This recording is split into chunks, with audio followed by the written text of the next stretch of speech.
إذا أحب الله عبدا ابتلاه. قدر الله ما شاء فعل. أخذت تأييد بحكم الحبس 2 وغرامة مالية. في ناس وجودها في الدنيا مش بس علم ولا مجرد صوت عالي، في ناس ربنا بيخليهم حجة بيمشوا على الأرض، والشيخ وليد إسماعيل واحد من الناس دي، وكل موقف وقفه سجل في صحايف الرجالة. طب هو ايه اللي حصل بالظبط؟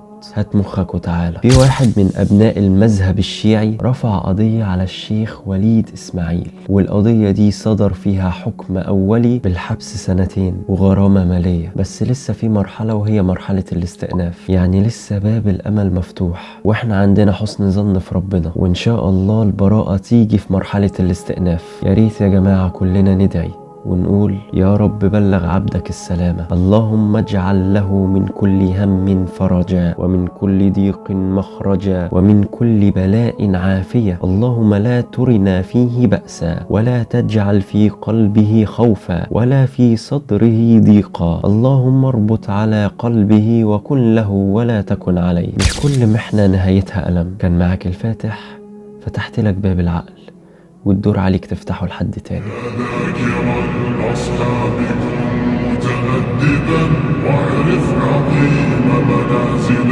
الأصحاب. هم صفوة رفعوا بصحبة أحمد، وبذاك قد خصوا من الوهاب. يا ذاكرا أصحابكم متأدبا واعرف عظيم منازل الأصحاب. صفوة